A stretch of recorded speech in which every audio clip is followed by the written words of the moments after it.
ఢిల్లీ జంతర్ మంతర్ దగ్గర మరోసారి ఉద్రిక్తత నెలకొంది. పోరాటాన్ని అణిచివేయడానికి మోడీ సర్కారు చేస్తున్న కుట్రలపై యువతరం మరోసారి తిరగబడింది. శాంతియుతంగా దీక్ష చేస్తున్న సీజేపీ కార్యకర్తలను పోలీసులు చెదరగొట్టే ప్రయత్నం చేశారు. వారిని లాఠీలతో బెదిరించి తరిమికొట్టాలని చూశారు. దీంతో పోలీసులపైకి తిరగబడ్డారు యువత. జంతర్ మంతర్ దగ్గర పరిస్థితిని బయటకు తెలియనివ్వకుండా ఇంటర్నెట్ సేవలను నిలిపివేశారు పోలీసులు. దీంతో కోపోద్రిక్తులైన యువత వారిని తరిమికొట్టారు.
ఇక నిరసనలపై మరింత సమాచారం మా ప్రతినిధి సురేష్ అందిస్తారు. సురేష్, చెప్పండి, ఢిల్లీలో జరుగుతున్న పరిణామాలేంటి, అక్కడ పరిస్థితి ఎలా ఉంది?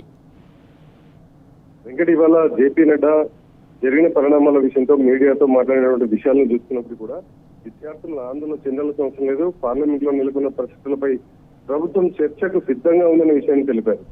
ఆందోళన చేస్తున్న ప్రతినిధులతో ప్రభుత్వం సంభాషణకు సిద్ధంగా ఉందనే విషయాన్ని కూడా తెలియజేశారు.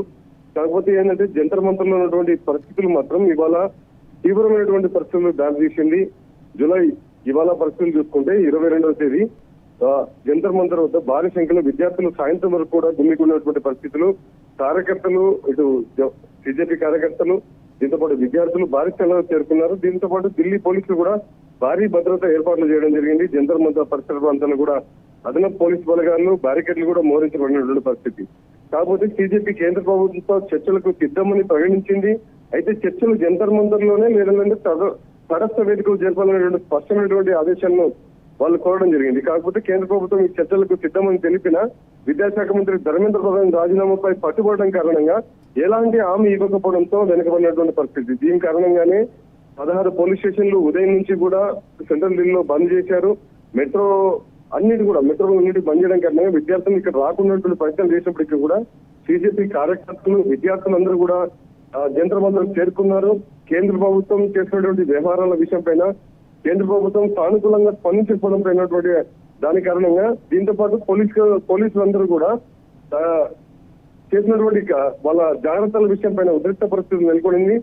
పోలీసులు తీసుకున్నటువంటి చర్యల కారణంగా ఇటు విద్యార్థులు, బీజేపీ కార్యకర్తలు నిర్ణయాలు సరిగా లేకపోవడంతో ఈ ఉద్రిక్త పరిస్థితులు నెలకొన్నటువంటి సిచ్యువేషన్ ఇవాళ ఇక్కడ కనపడింది. వెంకట్, అయితే సురేష్, ప్రస్తుతం అక్కడ పోలీసులు లాఠీ చార్జ్ చేస్తున్నట్టుగా తెలుస్తుంది. సో దానికి సంబంధించి అప్డేట్ ఏంటి?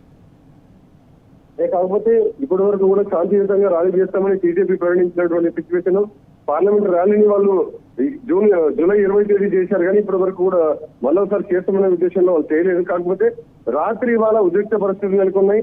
ఒకవైపు బీజేపీ కార్యకర్తలు ప్రకటన వస్తుందని చెప్పి వాళ్ళు భావించారు. మరోవైపు ఇటు కేంద్ర ప్రభుత్వం కూడా చర్చలు జరిపేందుకు సిద్ధమని చెప్పి వాంఛకులను కలిసి వచ్చిన తర్వాత మరోసారి వాళ్ళు ప్రకటన చేయడం జరిగింది. ఇటు రాహుల్ గాంధీ కూడా ప్రెస్ మీట్ పెట్టి తమ కాంగ్రెస్ పార్టీ యొక్క నిర్ణయాలను స్పష్టంగా తెలియజేసేటువంటి సిచ్యువేషన్.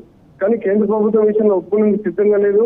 ఒకవైపు రాత్రి అవుతుంది, మరోవైపు ప్రకృతి వాతావరణం సానుకూలమైనటువంటి సిచ్యువేషన్ కారణంగా విద్యార్థులపైనటువంటి కష్టమైనటువంటి సిచ్యువేషన్ లో కేంద్ర ప్రభుత్వం సానుకూల ప్రకటన రాకపోవడంతో విద్యార్థులు మరొకసారి ఇటు పోలీసులు విద్యార్థుల మధ్య జరిగినటువంటి ఉద్రిక్తమైనటువంటి పరిస్థితుల కారణంగా ఈ సంఘటనలు చోటు చేసుకున్నాయి.